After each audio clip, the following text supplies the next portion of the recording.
शरण ते हरि प्रभु जी मोहि राखो कृपा निदान।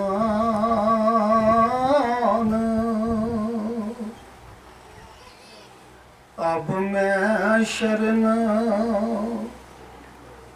ते हरि प्रभु जी मोहि राखो कृपा निदान।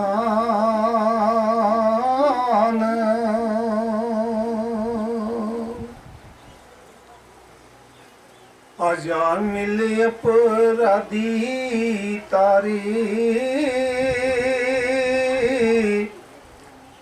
तारे नीच सदान।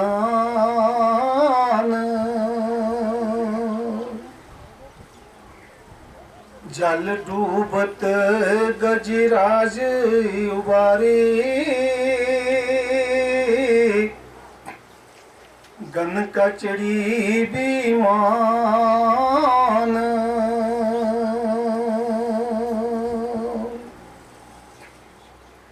और आदम तारे बथेरे बहुत संत सुजान।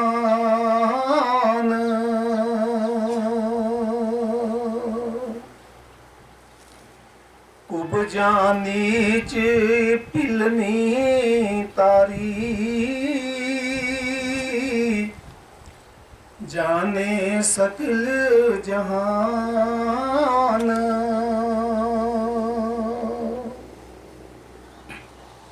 कहाँ लग कहूँ मैं गिनत नहीं आवे ठकरे वेद पुराण।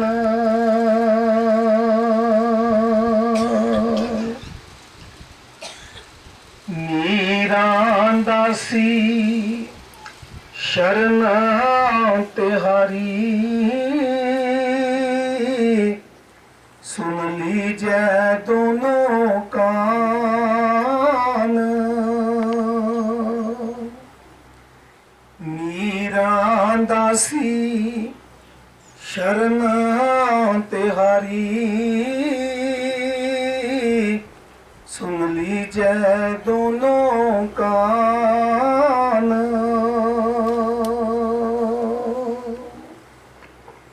परम सत्कारयोग परम पूज्य परम वंदनीय गद्दी विराजमान कामरा मुर्शद संत बाबा अंग्रेदास महाराज जी की दास का कोटि कोटि प्रणाम। परम सत्कारयोग बाबा जी की प्यारी साध संगत जीओ, राधा स्वामी जी। उपदेश गुर और नाम भक्ति का वचन 19वां, शब्द 18वां, बाणी हजूर स्वामी जी महाराज जी।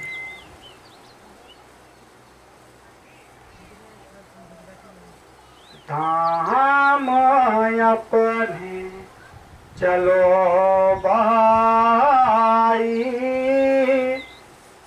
पराए देश क्यों रहना। दाम अपने चलो भाई पराए देश क्यों रहना। ये बाणी हजूर स्वामी जी महाराज जी दी पवित्र बाणी है।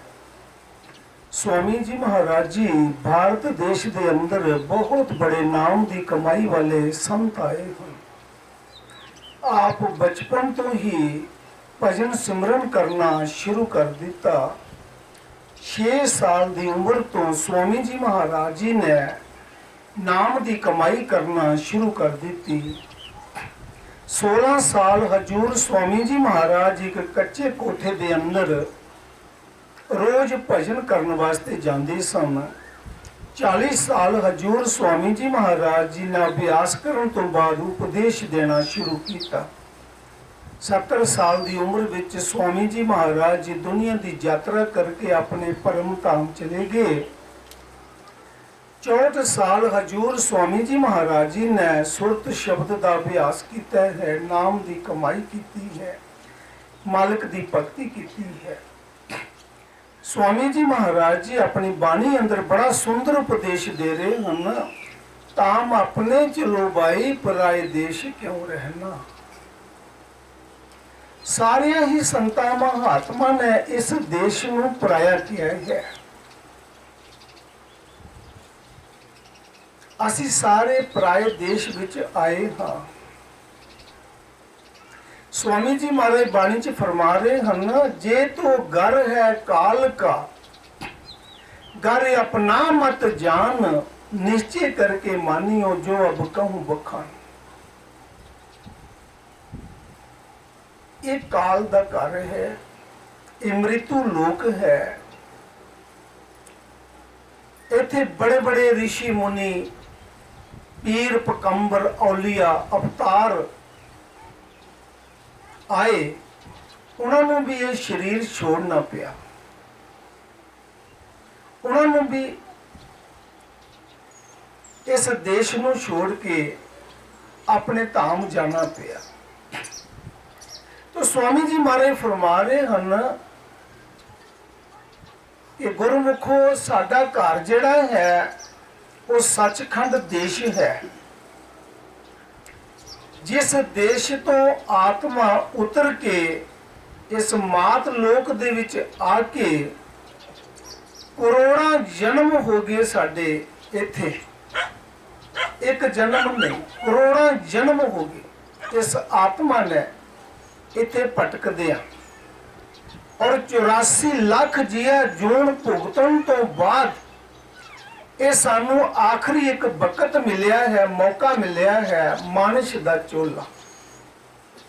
अकाल पुरख वाहिगुरु परमात्मा ने साडे ते कृपा कीती। साडे कई जन्मां दे पुण्य जिहड़े सी वो इकट्ठे होए और सानू मनुष्य दा चोला मिलिया।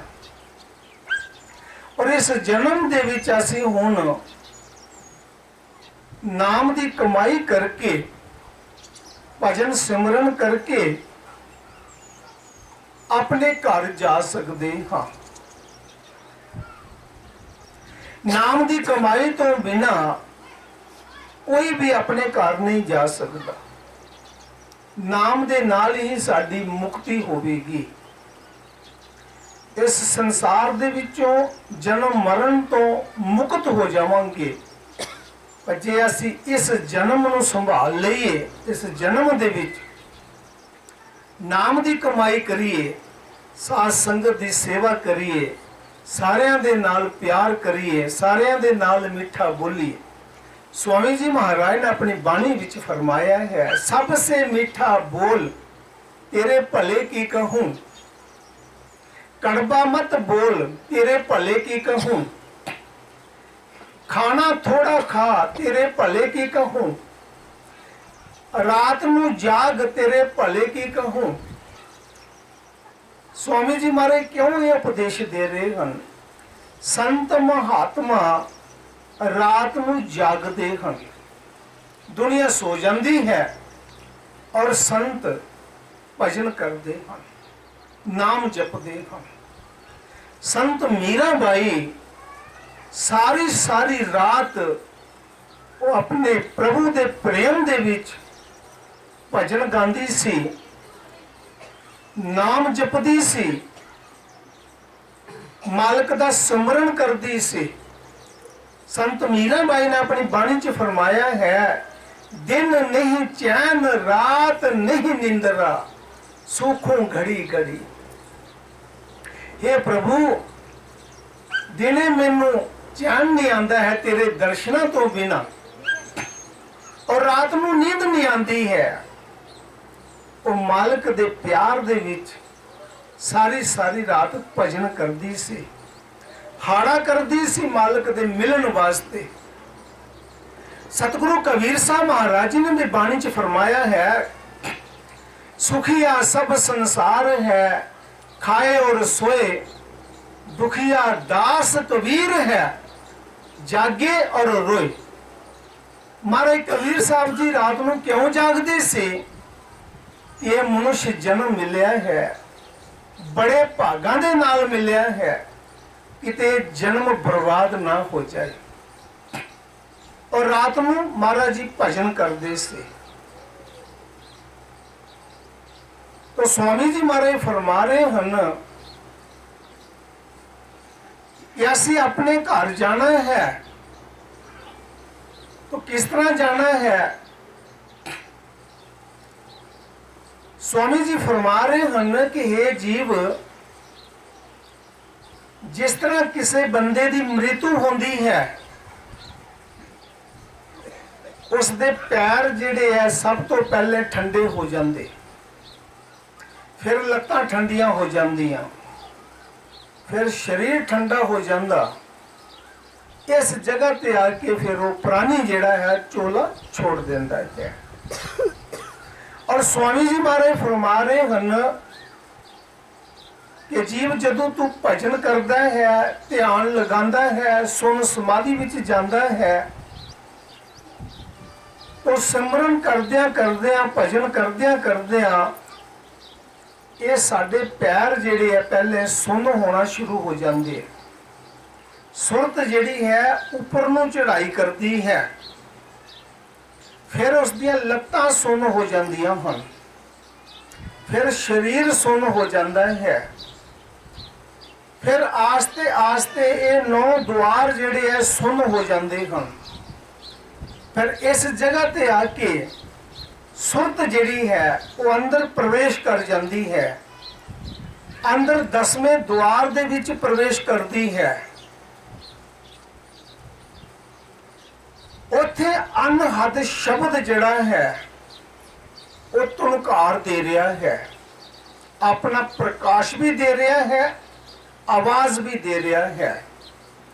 वो अंदर दी आवाज जिहड़ी है, ये सुरत उस आवाज नूं सुनदी है, फिर उस प्रकाश नूं भी देखदी है। पर वो जिहड़ा अंदर दा प्रकाश है वो कोई सूरज दा प्रकाश नहीं है, कोई चंद्रमे दा प्रकाश नहीं है, किसी अगन दा प्रकाश नहीं है, वो नाम दा प्रकाश है। और साडे सारे दे अंदर आ रहा है, चोरां दे अंदर भी आ रहा, ठगां दे अंदर भी आ रहा, संतां महात्मा दे अंदर भी वो आ रहा है। पर जेड़े गुरमुख अपने सतगुर तो नाम लैके, जुगती लैके उसनू ध्यान लगाणगे, अंदर सुरत नूं चढ़ाणगे और अनहद शब्द नूं तुनकार नूं सुनणगे और अंदर दे प्रकाश नूं देखणगे, फिर इस साडा काम जिहड़ा है वो पूरा हो जाता है। सुरत जिहड़ी है वो शब्द नूं पकड़ लैंदी है और शब्द जिहड़ा है वो हर मंजिल ते, अंदर दियां मंजिलां जिहड़ियां हन, हर मंजिल ते इस सुरत नूं सैर करांदियां सचखंड दी तरफ शब्द जिहड़ा है अंदर ले जाता है। ये है साडा काम, जींदे जी करना है, जींदे जी मुक्त होना है। मरण तो बाद कोई कहेगा कि मैनू मुक्ति मिल जाएगी, ऐसा नहीं हो सकता। संत मत जिहड़ा है, जिन्हां ने मुक्ति हासिल की, जींदे जी मुक्त होए, जींदे जी अपना कोरस किया, जींदे जी अपनी सुरत नूं शब्द नाल मिलाया, इसनूं सुन समाधि कहते हैं। फिर वो गुरमुख कई घंटे अपनी समाधि लगा सकता है, अपनी मर्जी दे नाल उतार भी सकता है और अंदर दे नज़ारे भी वो देख सकता है। पर इत्थे कामल मुर्शिद की जरूरत है। राजा जनक जी नूं सतसंग दे विचों ज्ञान होया कि जितना चिर कोई कामल मुर्शिद नहीं आंदा है जीवन दे विच, तो गुरु तो बिना ये जीवन जिहड़ा है अधूरा है। तो राजा जनक जी महाराज जी ने एक सभा लवाई, बहुत बड़े संत महापुरुषों ਨੂੰ ਸਾਰਿਆਂ ਨੂੰ ਨਿਮੰਤਰਣ ਦਿੱਤਾ, ਸਾਰਿਆਂ ਨੂੰ ਬੁਲਾਇਆ ਔਰ ਸਾਰਿਆਂ ਸੰਤਾਂ ਮਹਾਤਮਾ ਨੂੰ ਕਿਹਾ ਕਿ ਮੈਨੂੰ ਘੋੜੇ ਦੀ ਰਕਾਬ ਦੇ ਵਿੱਚ ਪੈਰ ਰੱਖਦਿਆਂ ਜਿਹੜਾ ਗੁਰੂ ਗਿਆਨ ਦੇਵੇਗਾ ਮੈਂ ਉਸ ਦੇ ਕੋਲੋਂ ਨਾਮ ਲੈਣਾ ਹੈ। ਹੁਣ ਜਿਹੜੇ ਬੜੇ ਬੜੇ ਸੰਤ ਮਹਾਂਪੁਰਸ਼ ਬੈਠੇ ਸੀ ਉਹ ਕਹਿਣ ਲੱਗੇ ਕੋਈ ਸਤਸੰਗ ਸੁਣਾਵਾਂਗੇ, ਕੋਈ ਗਿਆਨ ਵਿਵੇਕ ਦੇਵਾਂਗੇ, ਫਿਰ ਇਸ ਨੂੰ ਗਿਆਨ ਹੋਵੇਗਾ। ਉਹ ਪੂਰੀ ਰੂਹਾਨੀ ਪਾਵਰ ਦੇ ਮਾਲਕ ਜਿਹੜਾ ਕੋਈ ਉਹ ਲਿਆ ਸੰਤ ਉਹਨਾਂ ਵਿੱਚ ਨਹੀਂ ਸੀ ਪੂਰਾ। तो सारे चुपचाप शांति नाल बैठे हैं। तो राजा जनक जी ने सोचा कि कोई कामल मुर्शिद है ही नहीं जिहड़ा मैनू ज्ञान देने वाला। क्या ये सारे गुरु बैठे हैं, कोई मैनू घोड़े की रकाब विच पैर रखदियां ज्ञान नहीं दे सकता। तो उस वक्त ऋषि अष्टावक्र महाराज जी ने अंतर ध्यान लगा के देख लिया कि इस वक्त राजा जनक जी नू जे मैं जाके ज्ञान नहीं करवाया तो राजा जनक जी ने कहना कि दुनिया दे विचों संत मत खत्म हो गया और संत मत नू लाज लग जाएगी। ऋषि अष्टावक्र महाराज जी उस भरी सभा दे विच आ गए। ऋषि अष्टावक्र महाराज जी जिहड़े सी उन्हां दे शरीर नू 8 बल पैंदे सी, लत्तां टेढ़ियां, गर्दन टेढ़ी, शरीर टेढ़ा। और गुरुदेव जी दे वास्ते जिहड़ा सिंहासन बनाया सी राजा जनक जी ने, उत्थे आके ऋषि अष्टावक्र महाराज जी आके बैठ गए और जितने भी आगे संत महात्मा बैठे सी सारे खिड़ खड़ा के हसे। ये भी राजे नू ज्ञान देने वास्ते आया है जिस दी लत्तां टेढ़ियां हन, गर्दन टेढ़ी है, शरीर टेढ़ा है। तो ऋषि अष्टावक्र महाराज जी बड़े प्यार दे नाल बोले, हे ऋषियों मुनियो, मैं तो ये सोचा सी कि संतां महापुरुषां दी महफिल लगी है, तुसी ते सारे चुमार इकट्ठे होए हो, तुसी मेरे चमड़े की परख की है। चमड़े की परख एक चुम्यार नूं हुंदी है, चुम्यार चमड़े की परख कर लेंदा है कि, और मेरे चमड़े नूं देख के तुसी हसे, मेरे गुण नूं नहीं देखिया, मेरी रूहानी पावर नूं नहीं देखिया। कहंदे राजा तू नाम लेना है? कहंदे हाँ मैनू नाम चाहिए है, पर मेरी शर्त है कि घोड़े की रकाब दे विच पैर रखदे जिहड़ा मैनू ज्ञान देवेगा उसदे कोलों ज्ञान लेना है। ठीक है राजा, पर तेनू 3 चीज़ां मेरे अर्पण करने पैणगियां। राजा जनक बड़ा समझदार सी, कहंदे गुरुदेव 3 चीज़ां दे दित्तियां। कहंदे तन, मन और तन, ये 3 चीज़ां मेरे अर्पण कर दे। कहंदे गुरुदेव दित्तियां। कहंदे फिर तख्त तो उतर के थल्ले बह जा। थल्ले बिठा दिता। क्यों थल्ले बिठाया सी? कि इस दे विच कोई मान तरान ना रोवे। राजे जनक नू कहा कि शरीर किसदा है? गुरुदेव ये शरीर ते तुहाडा है, मैं दे दिता तुहानू। कहंदे धन संपत्ति जिहड़ी तेरा राज है किसदा है? कहंदे गुरुदेव ये भी तुहाडा है, मैं तुहानू दे दिता है। कहंदे तेरे अंदर जिहड़ा तेरा मन बैठा है ये किसदा है? गुरुदेव ये भी तुहाडा है। तो ऋषि अष्टावक्र महाराज जी कहन लगे, राजा चौपड़ी मार के बैठ, इस शरीर नू हिलाई ना, ये शरीर तू मैनू दे दिता है। ये जिहड़ा तेरे अंदर मन है इनू एकाग्र कर, एक जगह खड़ा कर, किते ਲਸ਼ਕਰ ਫੌਜਾਂ ਦੇ ਵਿੱਚ ਨਾ ਮਨ ਤੇਰਾ ਚਲੇ ਜਾਏ, ਕਿਤੇ ਰਾਣੀਆਂ ਦੇ ਮਹਿਲਾਂ ਵਿੱਚ ਨਾ ਚਲੇ ਜਾਏ, ਕਿਉਂਕਿ ਮਨ ਵੀ ਤੂੰ ਮੈਨੂੰ ਦੇ ਦਿੱਤਾ ਹੈ। ਰਾਜਾ ਜਨਕ ਜੀ ਨੇ ਜਦੋਂ ਚੌਂਪੜੀ ਲਗਾ ਕੇ ਬੈਠੇ, ਮਨ ਨੂੰ ਇਕਾਗਰ ਕੀਤਾ, और गुरुदेव जी ने देख लिया कि हुण इसका मन जड़ा है एकाग्र हो गया, एक जगह खड़ा हो गया है।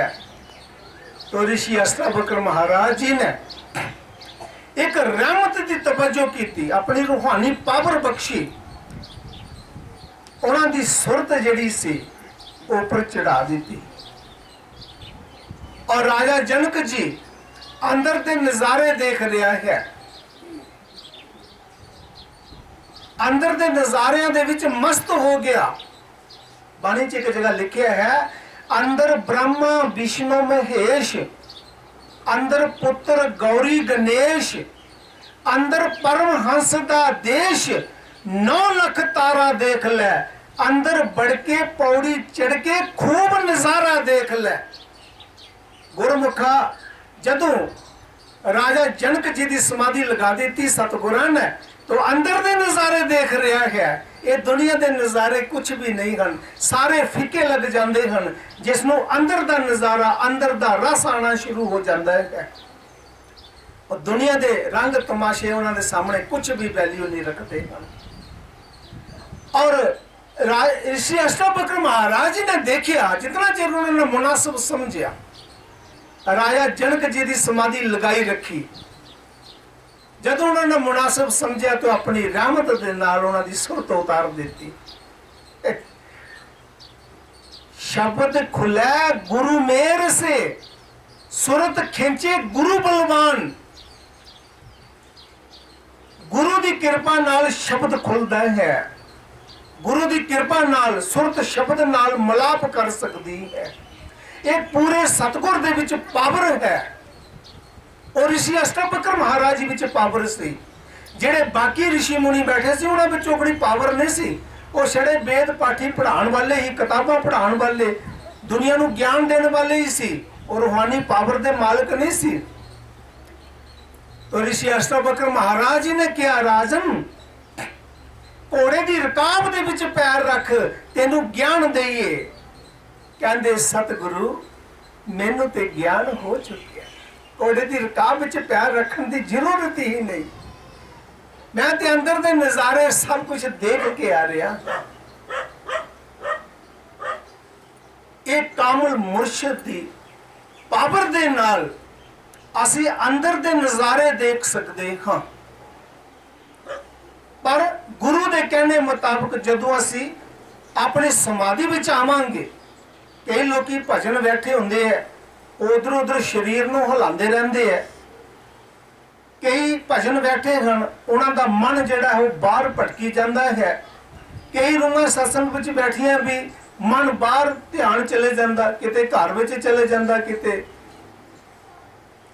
बाहर चले जाता, बैठे सत्संग विच हम। इसे तरह भजन बैठिया भी जिन्हां दा मन भटकदा है, उन्हां दा ध्यान नहीं लग सकता। जिन्हां दा शरीर एकाग्र एक जगह शरीर टिक गया, बस उथे बज जाए शरीर टिक गया, फिर समाधि लगती। थोड़ा कोरस करने पैंदा है, पिछे पावर होनी चाहिए कामल मुर्शिद दी, गुरु की रहमत होवे, शिष्य की मेहनत होवे तो ध्यान लग जाएगा। ये साडा काम है। फिर असी साडी आत्मा जिहड़ी है अपने देश विच जा सकती है। ता स्वामी जी महाराज ने बाणी च फरमाया है, ताम अपने चलो भाई, पराए देश क्यों रहना, अपने घर चल भाई, जिथे सच्चा सुख मिलना है। जिस देश में श्री गुरु रविदास महाराज ने अपनी बाणी च फरमाया है, बेगमपुरा मेरे शहर का नाम, मैं उस शहर का वासी हाँ जिथे कोई गम नहीं है, ना उथे किसी की मृत्यु होंदी है, ना किसी का जन्म होंदा है। ये आत्मा जिहड़ी है उथे झूले झूलदी है, सतपुरुष के चरणों में रहिंदी है, मालिक के चरणों में रहिंदी है। वो सुखां दा देश है, वो सचखंड देश है, वो बेगमपुरा देश है। ये साडा काम है। स्वामी जी महाराज कह रहे काम अपने चलो भाई, पराए देश क्यों रहना जी। काम अपना करो जाई, पराए काम नहीं फसना। गुरु साहब जी बड़े प्यार दे नाल समझा रहे हैं जी, अपना काम करना है, भजन सिमरन करना है, पराए काम नहीं फसना। ये संसार दे सारे पराए काम हैं, जिन्होंने अपने काम समझते हैं ना, जदों अंत समा आंदा है, जीव शरीर छोड़ता है तो सब कुछ पराया हो जाता। ये पराए कामां दे विच असीं लगे हाँ। और स्वामी जी मारे फरमा रहे हैं काम अपना करो जाई, पराए काम नहीं फंसना। अपना काम की है? सतगुरु ने दस दिता कि जीव जिस दिन तेनू गुरु ने नाम दे दिता, उस दिन तो जीव भजन सिमरन करना शुरू कर देवे। चलद्या फिरद्या तुसी सिमरन कर सकते हो, कारोबार करद्या सिमरन कर सकते हो। श्री गुरु रविदास महाराज ने बड़ा सुंदर उपदेश दिता है, जीवा से ओमकार जप, हथन से कर कार, राम मिले कर आए कर, कहे रविदास चुमार। गुरु रविदास महाराज फरमा रहे हैं जीव अपने मालक का सुमरन कर, इस जीव दे नाल सुमरन कर और हाथां नाल काम कर। मैं कई बार बीबियां दे अगे बेनती की है कि जिस वक्त रोटी बनांदियां हन, मेरिया भैना माता रोटियां बनांदियां हन, बेटियां रोटी बनांदियां हन, तो सुमरन करदियां खाना बनाना है, सुमरन करदियां आटा गुनना है। वो सिमरन करदियां जेड़ा खाना बनावांगे, वो नाम दी तसीर जड़ी है वो खाने दे विच टेप हो जाएगी, वो खाना अमृत बन जाएगा। जदों साडे परिवार दे खाना खाणगे ते उन्हां दे मन दे विच शांति आ जाएगी। और जिस परिवार जिस घर दे विच शांति हुंदी है, उत्थे ही नाम जपिया जाता है, उत्थे ही सारियां बरकतां आंदियां हन। भाइयों के अगे बेनती है, कोई नौकरी कर रहा है, कोई बिजनेस कर रहा है, कोई दुकानदारी कर रहा है, कोई जिम्मेदारी कर रहा है। देखो जिम्मेदार अपनी मस्ती विच जदों वो हाल पांदा है तो दुनिया के गीत गांदा है। जिथे दुनिया के गीत गाने हैं उथे सतगुरां दे गीत गाइए, सतगुरां दा सिमरन करिए, सतगुरां दे भजन अपने शब्द बोलिए प्यार दे नाल।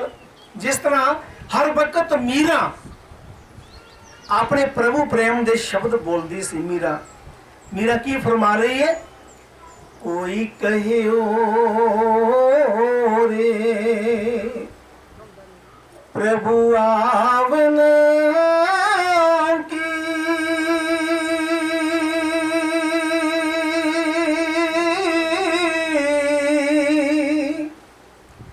आवन की मन बावन की,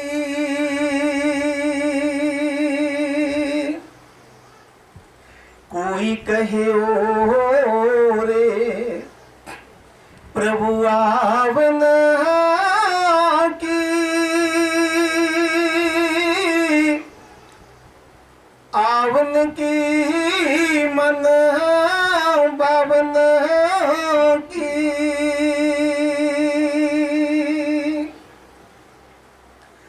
आप नहीं आए लिख नहीं भेजे,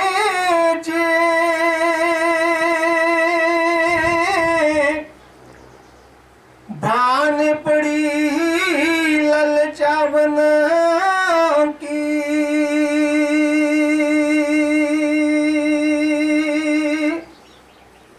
ये दो नैन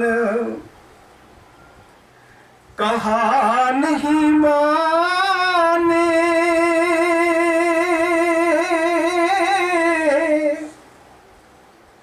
नदिया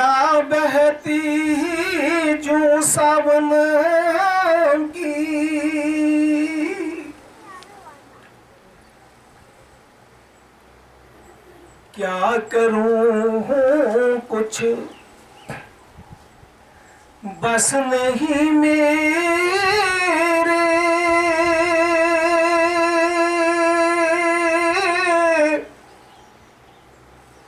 पंख नहीं उड़े जावन की,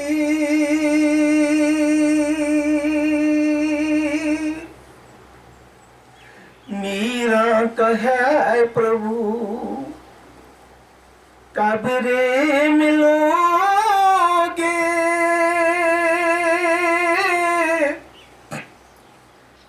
चिर बेई हूँ तेरे दावन की,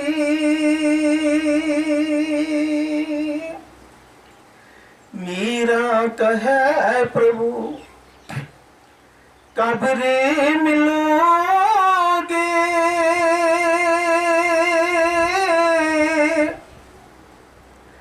चिर बेई हूँ तेरे दावन की।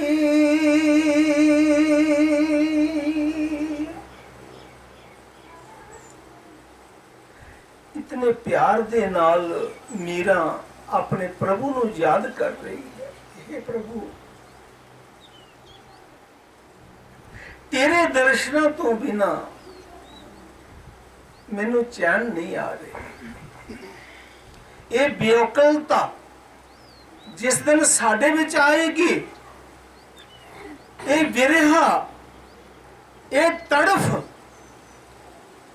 सतगुर दे मिलन दी जदों साडे विच बनेगी, जिस तरह पानी तो बिना मछली तड़फदी है, इस तरह की तड़फ जिस दिन साडे अंदर बनेगी तो सतगुर सानू मिल जाएंगे, फिर रब भी मिल जाएगा। इस तरह का सच्चे प्रेम दे नाल मालिक नू याद करना है जी। कहाँ मैं अपना करो जाई, पराए काम नहीं फंसना,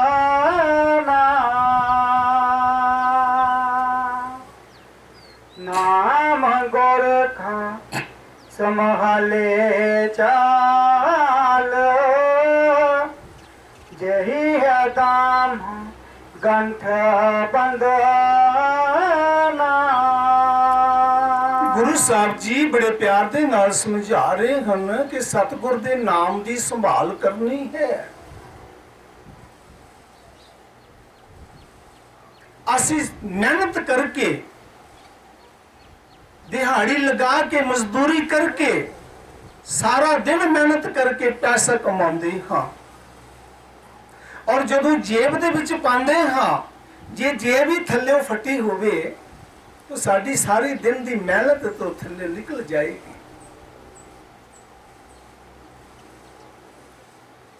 साडी मेहनत भी चले गई, साडे पल्ले भी कुछ नहीं पिया। भाव जितना चिर असीं नाम दी संभाल नहीं करते हाँ,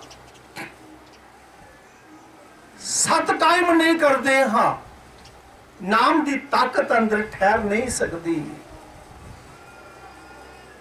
नाम एक पावर है, नाम एक शक्ति है।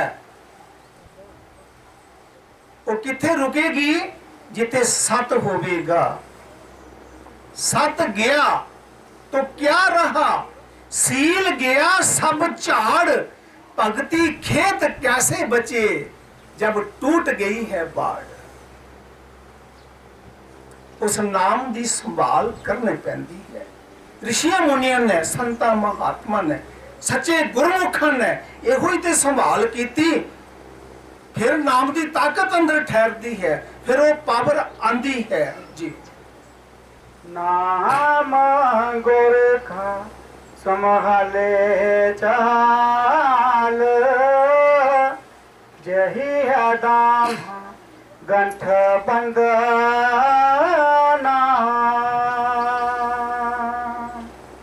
जगत का रंग सब मैला, दुलाल मान जे कह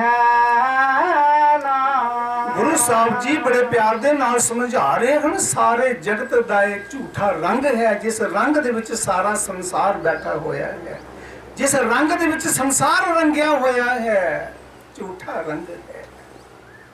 गुरमुख अपने सतगुर दे कोलों की मंगदा है, सच्चे आ गुरु मेहरबाना मेरा रंग दे मजीठी चोला।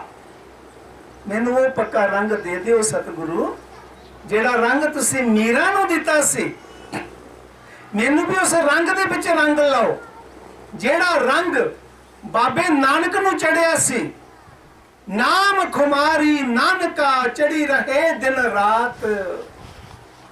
श्री गुरु नानक देव महाराज जी नाम दी मस्ती विच रहंदे सन। मैनू भी वो पक्का रंग दे दिओ, जेड़े इस रंग दे विच महाराज संत रविदास जी नू रंगिया सी सतगुरु, जिस रंग दे विच महाराज कबीर साहब जी रंगे सन, जिस रंग दे विच तुलसीदास महाराज जी रंगे सन, सुदामा जी रंगे सन। चाहे गरीबी सी, बदन ते कपड़े भी नहीं सन लाण वास्ते, पर हर वक्त उन्हां दे मुंह दे विचों श्री कृष्णा श्री कृष्णा श्री कृष्णा श्री कृष्णा दा ही सिमरन निकलदा सी सुदामा जी। कितने उच्च कोटि दे संत सन सुदामा जी महाराज जी। जदों घरवाली ने मजबूर कर दिता कि महाराज जी भगवान कृष्ण महाराज जी तुहाडे मित्र हन बचपन दे, वो राजे भी हन, भगवान हन, जाओ उन्होंने अपनी गरीबी दसना, इस वक्त बहुत गरीबी दे विच असीं गुजर रहे हाँ। तो घरवाली ने कहा कि तीन चीज़ां मुरजादा विच होंदियां हन, किसे मित्र दे घर जाना होवे कदी खाली ना जाओ, कुछ ना कुछ लैके जाना अपने मित्र दे घर। अपनी धर्म पत्नी नाल गल कर रहे हैं सुदामा जी, क्योंकि बड़े उच्च कोटि दे संत सन। किसे राजे दे कोल जाना होवे तां कदी खाली नहीं जाना चाहिए, कुछ ना कुछ लैके जाना चाहिए। किसे संत दे कोल आना है तो कदी खाली नहीं आना चाहिए, कुछ ना कुछ लैके आना चाहिए है। तो मेरे मित्र भी हन, वो राजे भी हन, तो मेरे कोल ते लेन वास्ते कुछ है ही नहीं। तो घरवाली कहन लगी स्वामी जी तुसी रुको। महल्ले विच चले गई ते लोकां दे कोलों भिक्षा मंग के वो चौल लैंदे सी, वो महाराज दी गंढी बन दिते, सुदामा जी दी गंढी बन दिते। कहन लगे भगवान जी नू पेटा दे दे।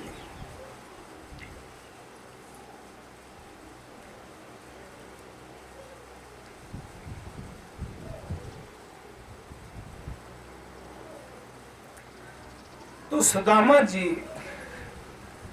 बड़ी मुश्किल दे नाल सुदामा जी भगवान कृष्ण महाराज दे द्वार विच पहुंच गए। एहलकारां नूं कहा कि मैं भगवान कृष्ण महाराज दा मित्र हां। लोकां ने धक्के मार के बाहर कट दिता। फिर कोई सेवादार आया, उन्होंने कहा कि जाओ भगवान जी नूं मेरा संदेहा दे दे कि तेरा मित्र सुदामा आया है। सेवादार ने जाके जदों भगवान कृष्ण महाराज जी ने सुनाया, ते भगवान कृष्ण महाराज जी अपने तखत ते बैठे से नंगे पैरी उस वक्त दौड़ दे आगे सुदामा जी ने अपने गल नाल लाया। सुदामा जी ने लैके अपने तखत ते बिठाया। भगवान कृष्ण महाराज जी ने आप उन्होंने चरणों के विच बैठ के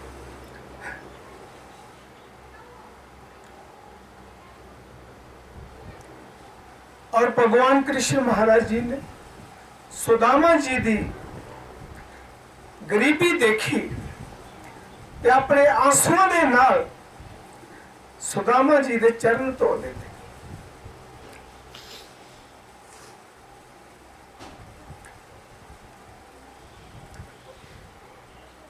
कहने लगे मित्र मेरे भरा, मेरी भरजाई ने मेरे वास्ते जरूर कुछ भेंट की। सुदामा वो छुपा रहा सी इतना दरबार लग्या है, मैं की बेटा देंगा, की दसांगा। भगवान कृष्ण महाराज जी ने सदामे तो वो चौल ले ले, एक मुठ, एक फक्का मारिया, दूसरा फक्का मारिया, रुक्मणी कोल बैठी सी, जब तीसरा फक्का मार लगे तो रुक्मणी ने हाथ फड़ कहते सतगुरु प्रभु सदामे नूं सब कुछ दे देता। एक मुठ जी वो पकड़ ली महाराज जी, माता ने, मां रुक्मणी ने। तो भगवान कृष्ण महाराज जी प्रभु विश्वकर्मा जी ने बुलाया, कहते जाओ सुदामा जी का महल बना के आओ। प्रभु विश्वकर्मा जी आगे उन सुदामा जी की धर्म पत्नी जी सी, उन्होंने कहा माता भगवान कृष्ण महाराज ने भेजा है, तुहाडा महल बनाना है। गुरमुखो संत हमेशा दुनिया के वास्ते ही काम करते हैं, दूसरे के वास्ते ही। परोपकारी जीवन होंदा, वो भी संत सी। सुदामा जी की घर वाली भी संत सी। कहने लगी भगवान विश्वकर्मा जी ने क्या प्रभु ये नगरी मेरी कच्ची है, इन्हां विच मेरा महल पक्का बन जाएगा, क्या सुंदर लगेगा? जाओ भगवान कृष्ण महाराज नूं मेरा सुनेहा दे दिओ कि जे तुसी साडे ते रहमत कीती है तो पहले सुदामा पूरी बननी चाहिए है। ये मेरी बस्ती जिहड़ी है पहले ये पक्की बने, उहदे बाद विच सुदामे दा महल बनना चाहिए है।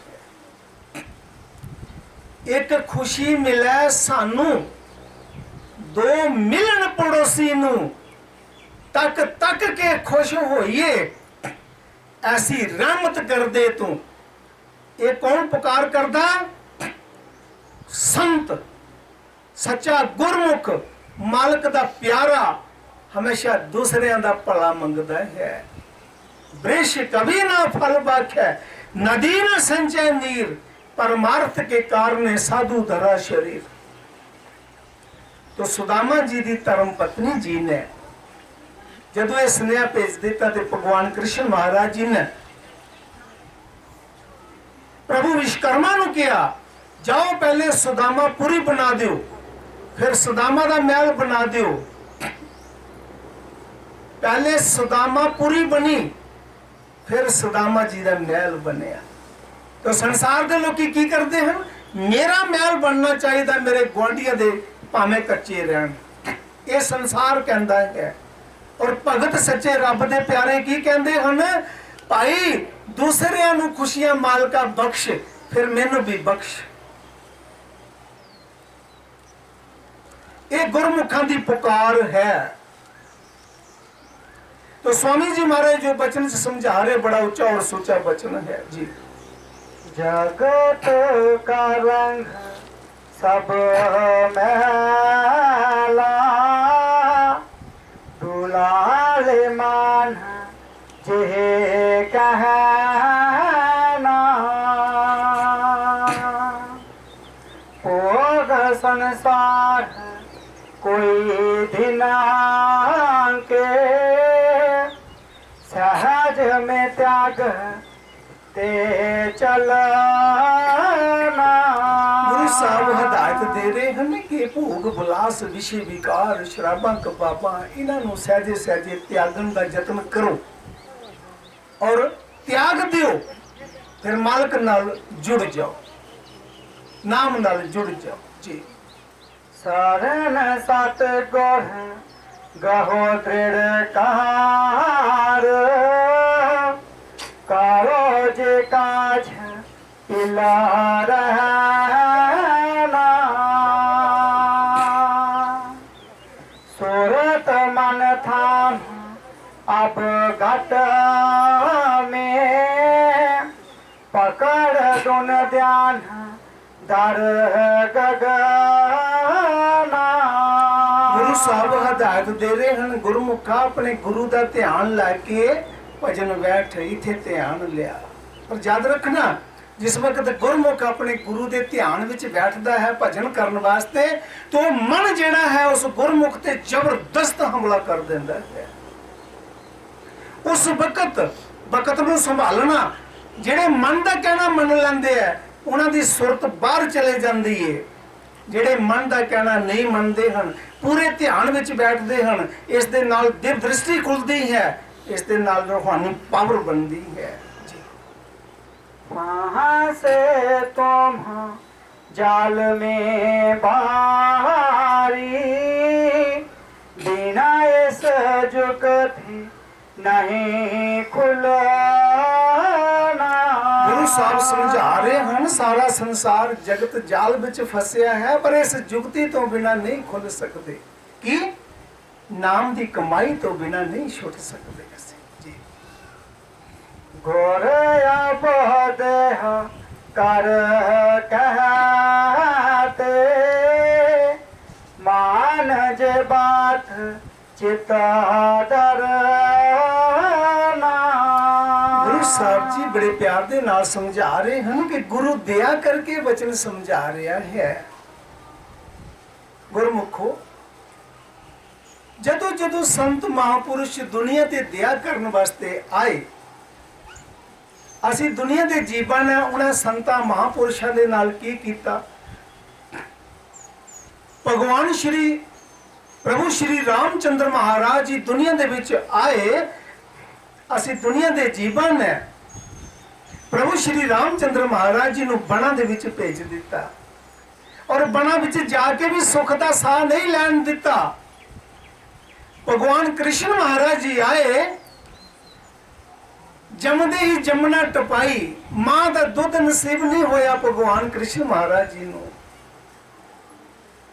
बाबा मुहम्मद साहब जी आए, खुदा दा नूर सी बाबा मुहम्मद साहब, उन्हां दे दंद तोड़ दिते सी। हजरत ईसा आया तो यहूदियों ने हजरत ईसा नूं जिंदे सूली ते टंग दिता। जदों उन्हां दे शरीर नूं किल लगान लगे, ते प्रभु यीशु महाराज जी ने उन्हां दे अगे ये बेनती की कि एक मिनट मैनू फरियाद करन दा मौका दिता जाए, फिर तुसी जो करना कर लो। और प्रभु यीशु महाराज ने की फरियाद की, हे परमेश्वर, ये जिहड़े बच्चे मेरे शरीर नूं किल लगान लगे हन, हे प्रभु, ये अनजान बच्चे हन, इन्हां दा गुनाह तू माफ कर देना। बस इतनी पुकार करके हजरत ईसा ने कहा, लगा लो मेरे शरीर ते किल, और जिंदे किल लगा दिते, सूली ते टंग दिता। जब वो दया करने वास्ते दुनिया नूं समझाने वास्ते आए, की कसूर सी हजरत ईसा दा, प्रभु यीशु दा की कसूर सी?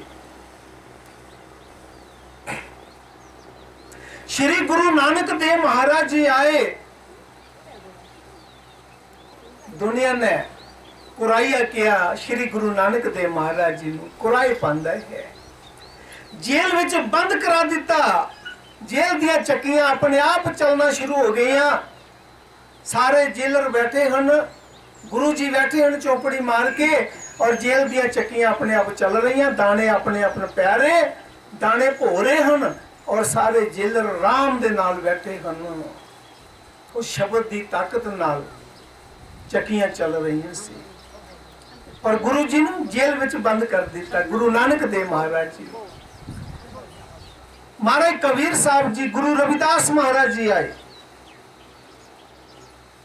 एक बंदे ने एक लड़की का कत्ल करके गुरु रविदास की झोंपड़ी के अगे सुट दी, इन्हां नूं कत्ल का इल्जाम लग जाएगा और इन्हां नूं फांसी हो जाएगी। की कसूर सी गुरु रविदास जी का कि राम नाम का सिमरन करते हैं? जदों उन्होंने गुरु रविदास महाराज नूं फांसी का हुक्म हो गया, और जलाद जदों गुरु रविदास के गल दे विच तंदी पान लगा, फांसी पान लगा, ਤੇ ਭਗਵਾਨ ਦੀ ਮੂਰਤ ਆਈ ਔਰ ਫਾਂਸੀ ਕੱਟ ਦਿੱਤੀ। ਸਾਹਮਣੇ ਜੱਜ ਔਰ ਪਾਤਸ਼ਾਹ ਬੈਠਾ ਸੀ। ਉਹਨਾਂ ਨੇ ਕਿਹਾ ਇਹ ਤੇ ਕੋਈ ਮਹਾਪੁਰਸ਼ ਹੈ, ਇਹ ਕਾਤਲ ਨਹੀਂ ਹੋ ਸਕਦਾ।